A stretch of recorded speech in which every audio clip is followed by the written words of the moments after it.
Hello and welcome to Skeindeer Knits. My name is Ellie and I am a Norwegian living and knitting in London. You can find me on Instagram as Skeindeer, and I am a designer on Ravelry called Skeindeer Knits. And Skeindeer Knits is also the name of my Ravelry group, Skeindeer Knits, and that's the best place to take part in knit-alongs and just, yeah, the Skeindeer Knits community, getting help with patterns, so pattern support, getting in touch with me. I am a lot better at keeping up with the group than I am with messages. I am leading a very busy life, so messages is not my forte, but the group I can do, and it's quite a collaborative effort from the community to make sure that everyone gets help or answers or whatever. Now seems like a good time to mention that it's yet another slightly warm day in London, so windows are open and things are likely to be a little bit noisy. So yeah, and for everyone who's like, oh Ellie, I don't care about the noise, I wish you wouldn't care to, doesn't bother me, and I'm like, yeah, that's cool, but it does bother me because I get thrown off very easily. So yeah, where was I? Oh yeah, this is my knitting podcast. So welcome if you're a new viewer. I just sit here and talk about knitting for about an hour every week. Although it seems like this summer I have gone bi-weekly, partially because of hay fever, which is killing me, and my voice and the heat and the fact that I've got other things to do. Today wasn't even the best time because my flatmate is home, the noisy one. So that's gonna be interesting. But I'm doing it anyway because I have a lot to talk to you about. And yeah, to returning viewers, welcome back. Thanks for watching again. I'm going to try to keep my voice to a bearable level so I can talk for an hour, because it's like you get cold every winter and then every summer it's like hay fever and you just can't win. It's rude. So I'm going to quickly go through my knit-alongs that I am running, and then I'm going to talk about some very exciting things that I think is exciting anyway. Yeah, I am running the yellow knit-along of 2019, where we make 6 pairs of colorwork mittens for the duration of 2019. Yeah, there's more rules about that in the Ravelry group. You can begin anytime you want this year, as long as you finish by the end of the year, and they have to be colorwork. So there. The other knit along that I'm running is the Kosekofte Cal, where we're gonna make my Kosekofte pattern. It doesn't have a deadline yet. I will have to check how people are getting on with it and see if we can talk about wrapping it up anytime. It honestly could be any time from the end of the summer to the end of the year. I haven't decided. I realize it's something some people need more time with and other people find it a really quick knit. So yeah, that's where that is at. But anyway, I'm linking to both knit-alongs down below and the Kosekofte pattern. Obviously with the knit-along you can just knit any colorwork mittens. They don't have to be my patterns, but it's nice if they are. Yeah, and also I wanted to thank you guys for your lovely response to the conversation that I had with you last time I recorded. I was almost going to say last week, but I guess I'm doing bi-weekly this summer. It seems to be the thing.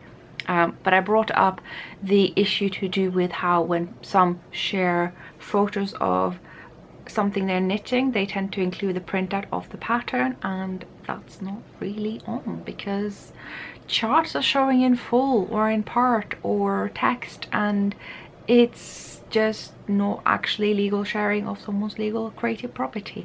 And I found that really scary to bring up, because sometimes people get very riled up in their own emotional reaction and it gets nasty. But people were so lovely. You guys were all so lovely in responding to this. And also, if you aren't one of the people who have put out photos like that, obviously if you are one of those people, just take them down, it's all fine. You don't have to apologize to me. But if you haven't, or you haven't anymore, it's still super helpful if you see someone else have done that, to just tell them, oh, that's not actually okay. Just say it in a nice way. You don't have to do that for me, but it's nice if you see it and you can do that, because people get very emotional when it's the designer that gets in touch with them. It's a thing. But I'll do it as well. I think it's a lot of anxiety. Anyway, I'm a bit thrown. I'm just like, skipped 1 week and I'm like, how did I do this again? Anyway, I think you all want to know what it is that I am wearing. I have been a bit quiet about this so far. I have leaked some information about it when I've done the odd live stream on Instagram, which I never save them, so it's just for the people who are there for that particular hour. But I'm finally ready to reveal that I am working on a summer collection, a summer set. It's gonna be 4 patterns. essentially. I thought it was going to be 3, but then I was like, no, 4. 3 is a set, 4 is a collection. I'm pretty sure. So what I am wearing is one of said patterns. This is the simplest pattern I have ever come up with. It's so easy and fast.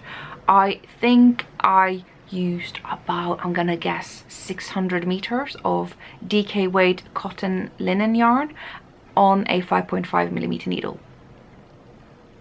It's a 16 stitch gauge for those of you who speak my language. It's fast, and what is really kind of cute about this and the whole collection, if you ask me, is that each and every pattern, it is based on Nordic lace charts, so traditional old Nordic lace charts. Typically these have been used in garter lace shawls, like Faroese shawls and things like that, but I've tried to put them on other things, and even the shawl pattern for this set, this collection, even that shawl is actually not Faroese shaped, because I've done that, you know, with the loosening shawl, which is on Ravelry. Just, yeah. So I'm gonna get up and show you. The light is very much in and out today. It seems like I should have drawn down the blinds and used the studio lamp, but since when was this a professional podcast anyway?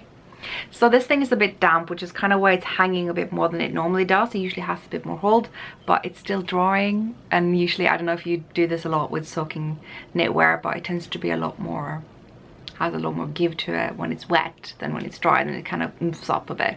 So it will oomph up a bit more when it's dry, but it's not, and I'm kind of damp too. So this is the top. Yeah, it's the simplest thing I've ever designed, honestly. It's so simple. I'm not going to tell you how simple it is, but you can see here there's some garter worked in the round. Yeah, no purling, guarantee you not a single stitch has been purled on this one in the round. There is something a bit clever happening here though, that might be a reveal. So, but more on that in the pattern, or maybe I'll tell you more when I'm launching it, who knows. It's not launched yet, obviously, I'm still working on this, but I thought I might build up a bit of hype or something, you know. So yeah, it's just really good summer wear. I don't know what to say about it. I kind of want to keep it a bit of a mystery still, but yeah, it's my first ever lace garment pattern. Wow. So something that happened when I approached this collection and using Nordic charts is that these old Nordic charts actually aren't really charted. They have charts, yes, but the only thing in the chart are crosses, and the crosses symbolizes an eyelet, and that is all the chart has. So if you didn't know any better, you'd just be making eyelets, wondering why it doesn't look right, because the decreases you're gonna have to place yourself. And I'm telling you, this is all there is to lace. You get yourself a grid, like a math grid, like an Excel sheet, whatever, a spreadsheet essentially, and you create your pattern by putting in symbols for the eyelets. Let's just put in O's, right? O's. You got your lace, this is your lace, and then you just have to fit in the decreases or increases, if any, and you got, this is how you do lace. And I'm like, wow, unlocked.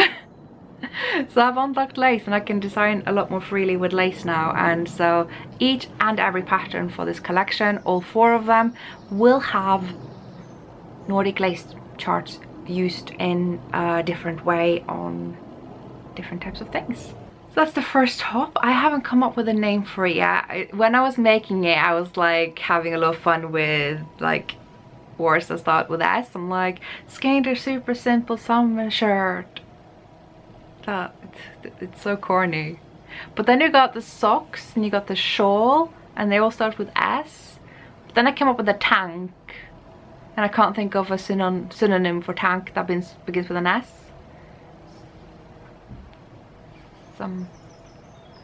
Yeah, there's nothing here. If you got any, I mean, I'm listening. So maybe I'm ready to show you the other ones. I don't know if I have anything to say right now that this is not released. I don't know if anyone's worried about the armhole length. I am actually probably going to make that a bit less steep. I'm still debating that with myself. Yeah, I might write it up to be a bit less steep in the pattern. pattern, but it's really easy to modify this whole thing if you want it to be longer, shorter. So easy to modify. You do not have to go with the same amount of ease that I have put in, but I really like it because it means that when the shoulders drop off this way, it's more like a t-shirt. But the simplest t-shirt you will ever make. It is so simple. I can't even tell you how simple it is. The only thing that might trip you is just the lace, obviously, because it's lace and lace does what lace does. But yeah, it's quick. Oh my days, it's so quick. So if you feel like, oh, I would like to have a summer top, but it's already summer, what am I gonna do? Yeah, so I used Rowan Creative Linen. I'm just mentioning that because some people on the live stream said that they like to know in advance what is coming so they can prepare with getting yarn. And okay, so I'm using Rowan Creative Linen. I reckon you could also use Sandnes Line, so that's the thicker yarn, not the thin of theirs. I imagine Queens & Co. Kestrel should work fine. There's lots of linen and cotton linen yarns that are DK to worsted weight. But yeah, I look for something like that. A DK, cotton, linen, something like that. A worsted weight could work too. I wouldn't go finer than DK because this was a very thick DK. But yeah, I've shown you this yarn before. This is what it looks like. It's got about 200 meters, so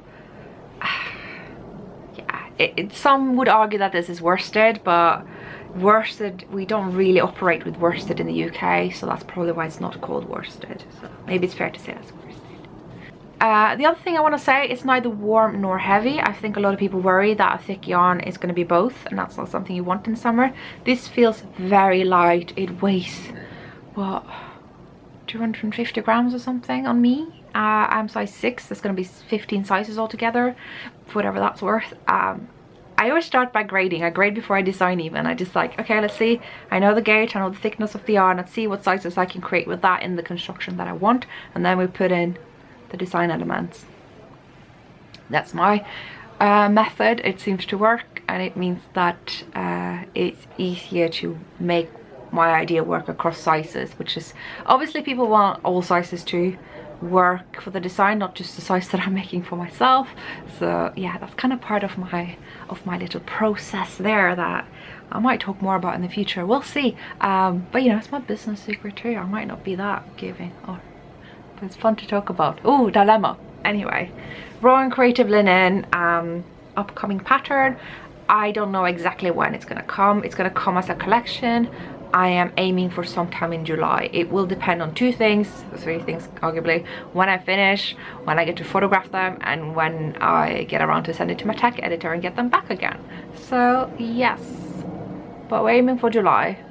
Sometime in July. It is July already, so you know, pressure's on. And then there's the Mitten Club. I am still aiming to have Mitten Club out. Yeah.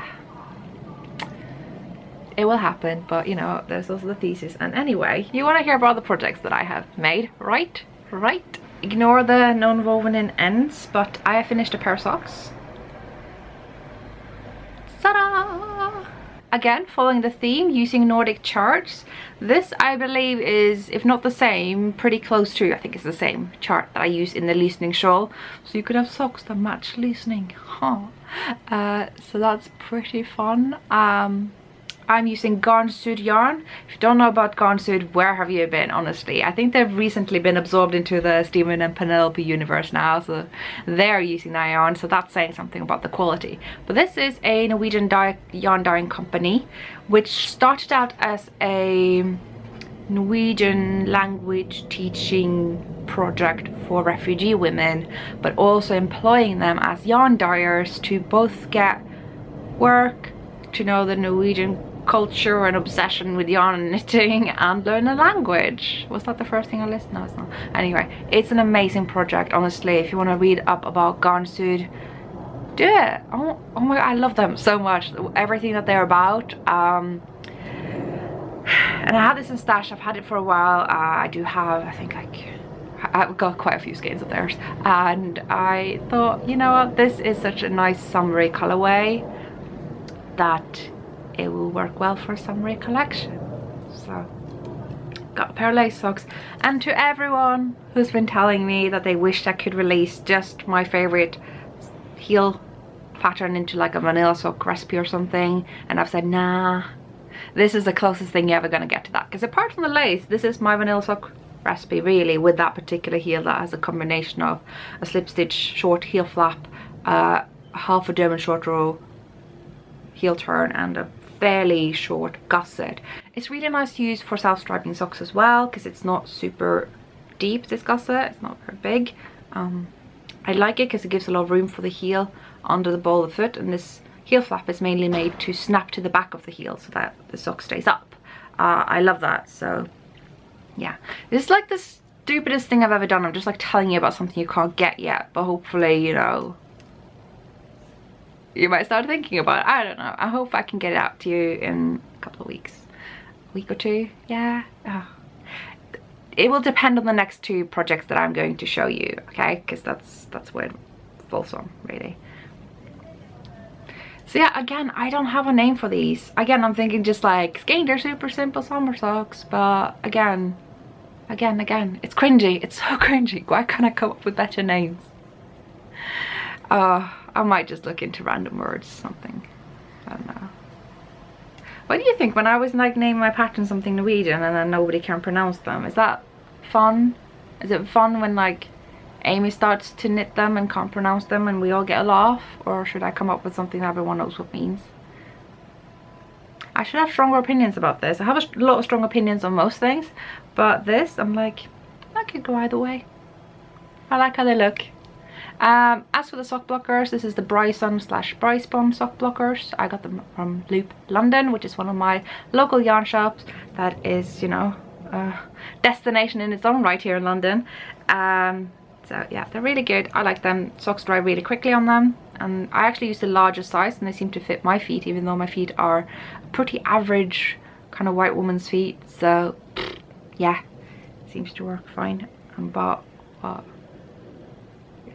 UK 6.5?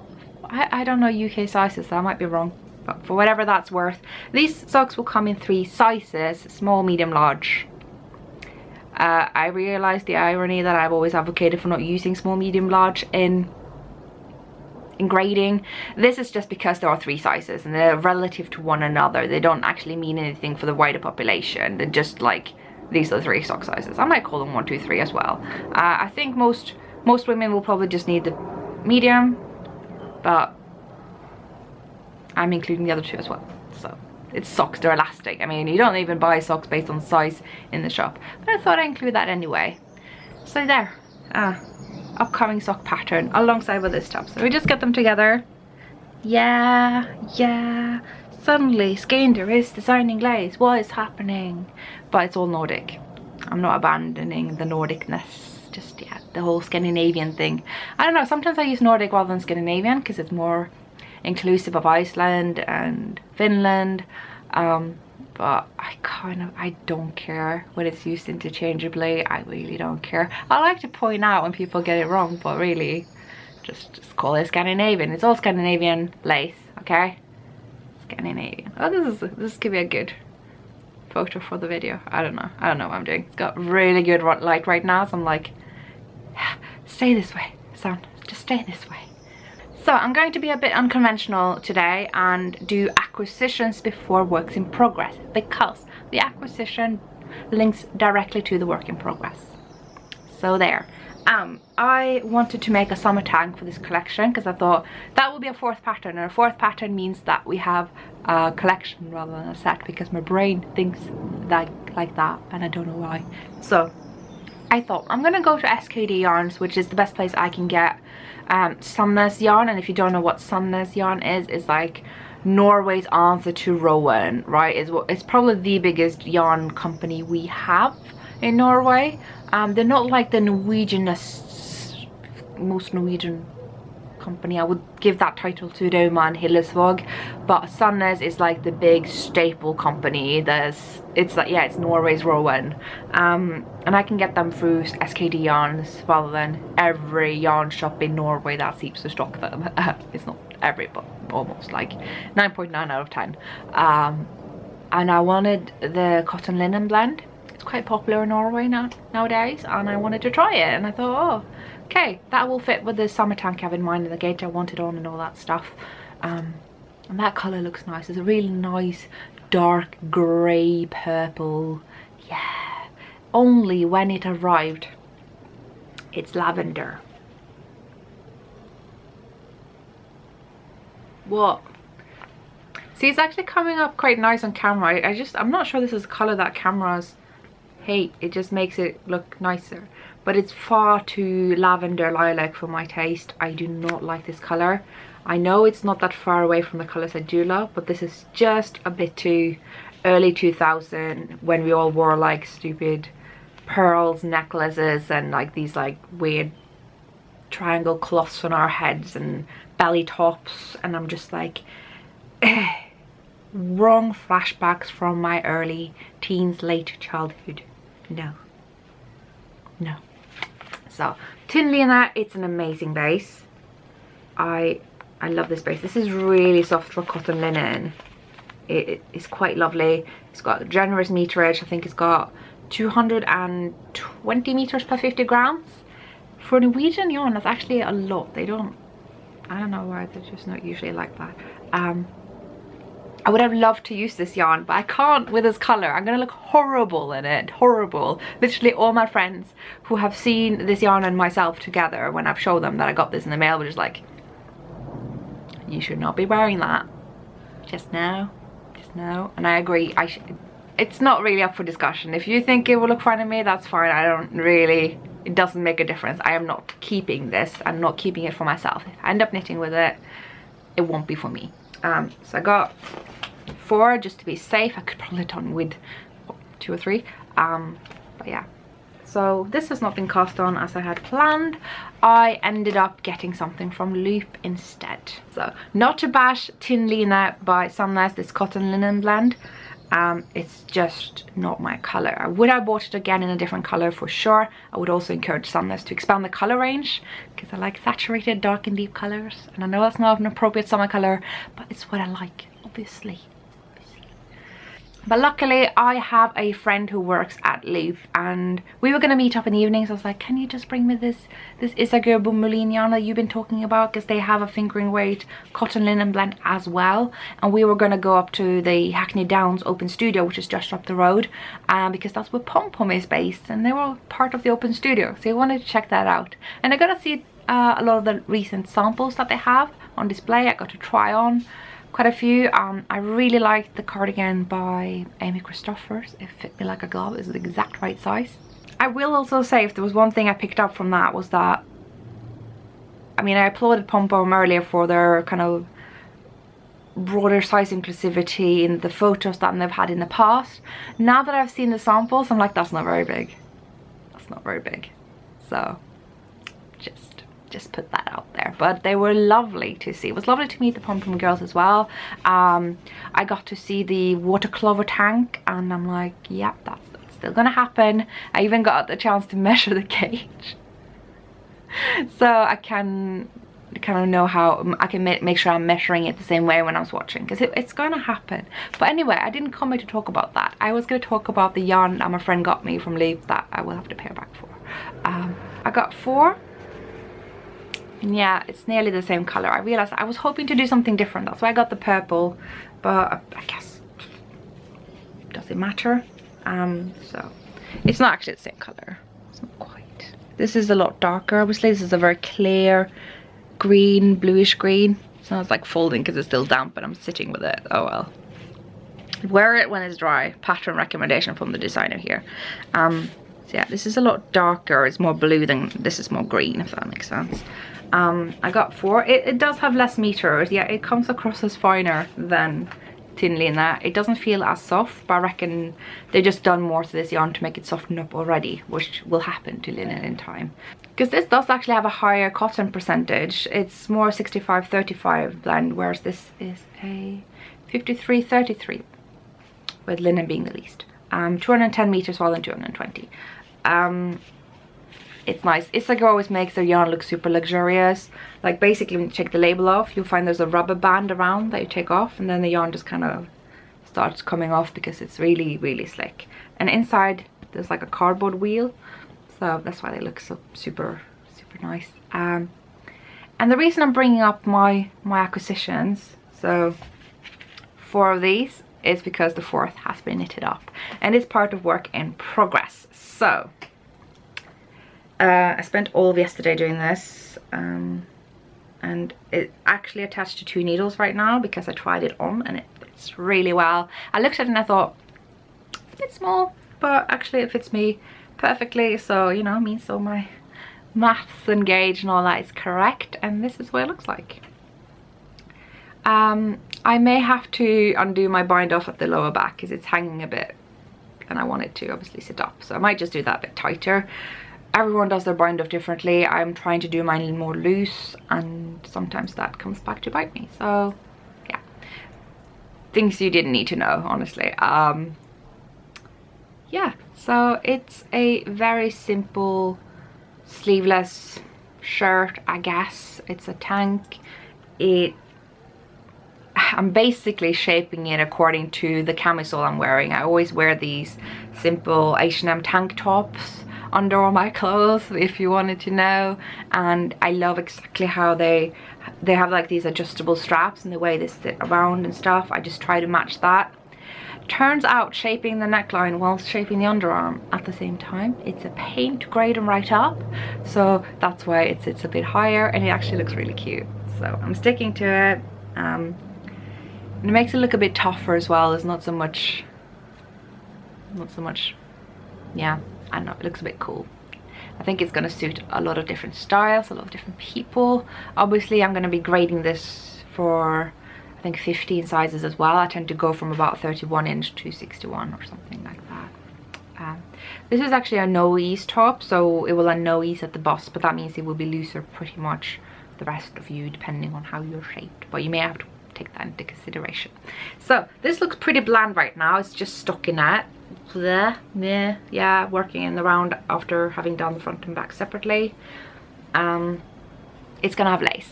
Yes, it's gonna have lace. It's gonna look like flowers around. It'll be cute.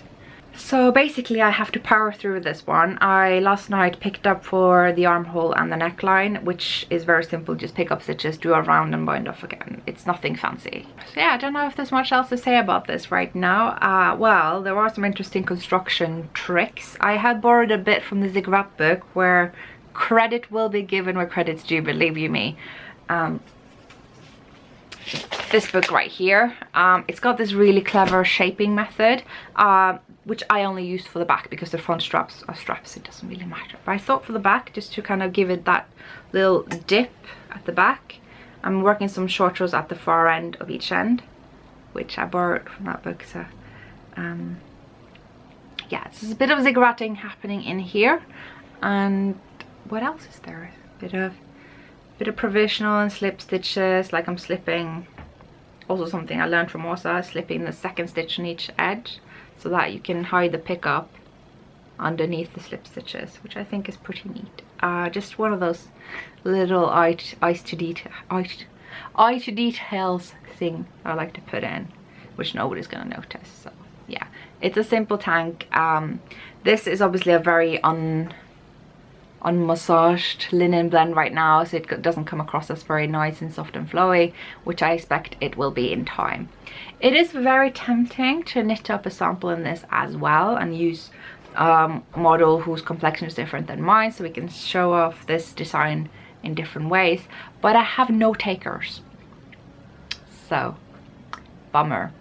I really do want to get these patterns out very soon, so it's probably unlikely that that's going to happen, but hey.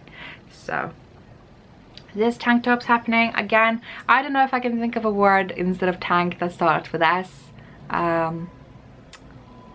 Yeah, so I may have to go away from my whole everything starts with S collection name and come up with better names, but anyway. Okay, wow, I've showed you already what, 3 out of 4 patterns. Obviously there's not much of this that makes sense yet, it just looks pretty generic, but goodness me, has it worked my brain. That's a very noisy needle. So I'm just, yeah, it's given me a challenge that I have really enjoyed. I have learned to grade this sort of neckline, underarm shaping thing in a way that is more efficient than it was in the past. I have done it in the past, but for patterns that never really became a thing, and I'm probably now going to revisit those and do it in the way that I've now learned is more efficient. So yeah, but I'm sure you want to see the fourth and final pattern project in progress. Whoa, language. Anyway, it's the shawl. So here I am using Snældan 4-ply yarn. It actually has 2-ply, but it's a 4-ply / fingering weight yarn that I have bought from Midwinter Yarns in the UK. They are absolutely lovely.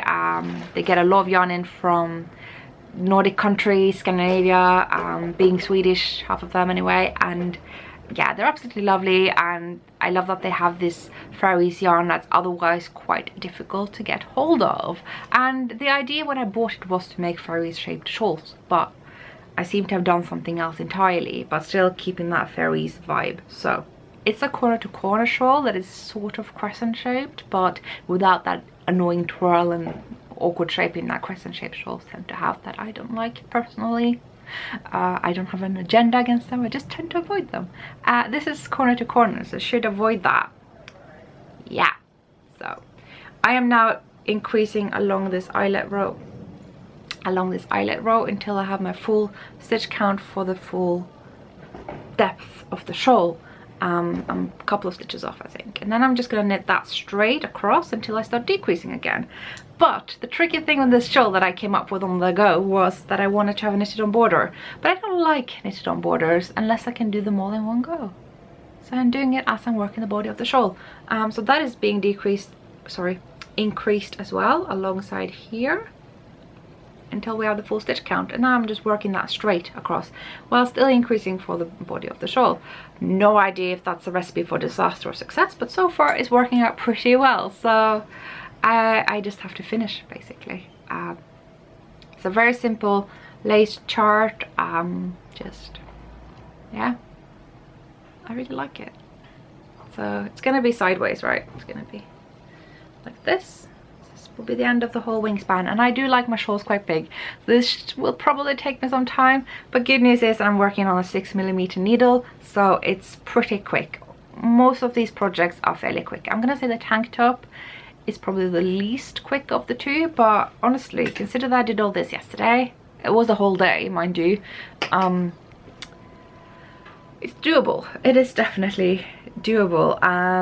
The socks were quick. I did that, yeah, one sock in 2 days, something. It's just the same speed as any other vanilla sock, so that depends on your personal speed, which is just as fine as mine. Yeah, so this should come out very soon, and I'm very excited, and it's completely new territory for me. It's something I've thought about a lot. I think about how, okay, I nailed mittens and I kind of made them a bit trendy again, which I don't know how I did because I'm not a trendy person, and it seemed to like be enough to make my name as a designer get out there and make this a livable business, and I could have stayed there. But I quite like to branch out and not be a one-trick pony, and so yeah, I'm trying out different things, different venues or different skills, different types of garments, different shapes, still anchored in the Nordic and the Scandinavian because it just inspires me. I like it. I don't like this whole over idealizing it. I'm not here for that. Scandinavia's got as many good and bad sides as any other place in the world, but it inspires me because it's got that nostalgia for me, obviously, where I'm coming from, being a Norwegian, being, you know, born and living there for the first 21 years of my life. So it feels like home when I'm working on these things, and I'm really pleased to be introducing to you guys a bit of the lace traditions that we have as well, because they're not as often talked about, and even less so worked into summer friendly garments. So that's that really. So that, yeah, should be coming soon. I don't have a date for it. It just depends on when I can finish knitting it, photographing it, and having it sent to and returned from my tech editor. So Whoa, whoa, I got through it all. Wow. Okay, so that's actually what I've been working on. Probably not very surprising given it's 4 things that I'm trying to finish here. I really need to wrap up this episode. There's a busy day ahead. I know this is going to be a short one, but one thing I would like to add is just a massive thank you to the lovely ladies who I met up with last week. Out on Friday I went to Richmond. I was initially only going to meet my friend and local knitter Sylvia, who lives here in London, and she's actually and we actually first met pre-Skeindeer. We went to the same knit night in North London, and yeah, since then I've been more known as Skeindeer, and since then she's been known as the incredible woman with that amazing Intarja cardigan with this African woman at the back, which I'm sure you've seen around on Instagram, but if you haven't, her name is with cherries on top as well, or with cherries on top too. I'm gonna write it here. Memory. Anyway, I was just gonna hang out with her and Cece of Creative Cece on Instagram, because she was visiting London from New York. Again, Cece I've known since my first Edinburgh Yarn Festival in early 2017, and so it's just gonna be really fun. And I invited my friend Anushka along from Telling or Crimson Stitchery, but the whole thing just escalated with a lot of invitations, and suddenly we have half of the Vogue Knitting Diversity Council there. We got Lorna Hamilton, we've got Felix, Felicity Ford of Knit Sonic, Jeanette Sloan. Wow. One day I'm gonna, like, you know, pluck up the courage to have a lengthy conversation with her instead of hi. Anyway, of course Cece was there, and a lot of amazing women who were all there in the interest of us in the knitting industry here in London or near London, mutually supporting one another and in the interest of diversity in the knitting community. And it was so powerful, I can't even tell you. And oh my god, there's so many things that was said that I wish I could say or represent as it was said, but I can't. But believe me, it would have just given you so much hope for humanity. I am feeling so optimistic after that meeting. It wasn't really a meeting, it was just supposed to be a casual, let's meet up in the yarn shop and then go have a snack, and then we went to this fancy restaurant where there was an even fancier wedding going on, which was amazing, and it was out in Richmond, which is already pretty fancy. So that was all just, yeah, my head's still buzzing. We've quickly become this, yeah, quite a group. We're talking about doing outings, different places, and meeting up again, and maybe forming some sort of mutual co-mentorship as a group, and yeah, mutually supporting each other as women from various backgrounds. And I'm just like, yeah, I'm like filled up from head to toe with like butterflies about the whole thing. Yeah, I think, and everyone else as well, like all the things that was shared on Instagram later, and it's just so much heartwarming stuff that makes me feel like we can do this. So yeah, just want to give a massive shout out to everyone who were there, and to everyone who weren't. Yeah, it wasn't a big official thing or anything like that, but I just want to say there's reasons to be hopeful. So that is essentially all that is going on in my life at the moment. It's heavily focused on both the thesis and the knitting community and my own business, and just trying to keep Skeindeer afloat whilst finishing up my thesis. I don't like talking about the thesis much here just because it's stressful, as can be. So it's nice to get to have these breaks, but as ever I am really truly appreciative of all the understanding I get from my audience when I say that I am really stressed out and busy, and I feel really lucky. I know that someone with my level of following would normally be bombarded with messages, and right now there's a lot less than what I would have expected, thanks to people's lovely understanding towards just, that's a very loud plane. I'm trying to say something important and wholesome here, but sure, plane, just do that thing. It's fine. Everyone's got a right to exist, even planes. Anyway, I just wanted to thank you all for your understanding. I do see it. I do see that like, it can be really easy to take it for granted that I have been given this space to focus on the thing I need to focus on in my personal life, but I'm not taking that for granted. I'm really truly appreciative of everyone's understanding there, and it has meant that I've been able to find some extra surplus energy and time at the end of the day and in the weekends to produce this collection, whilst also hopefully getting a mitten club out there. So wow. This got very sappy very quickly. You can tell I'm not really ready to discontinue recording, even though I've got literally nothing else to talk to you guys about, because I've covered everything. I have been fighting a bit with the knitting machine as well. I say fighting because it's not the most cooperative thing, that machine. It's you think you're gonna save time working on it, you're not. I mean, you might, but probably not. So I don't have much to say about that right now. I enjoy it. May of Math Knitter was over here the other day to basically do a swatch. She got on with it fine, so maybe it's me, you know, maybe it's just me. But yeah, I want to thank you all so much for watching, so much for your understanding and enthusiasm, and for being there and for being awesome, and I hope to see you next time. Bye.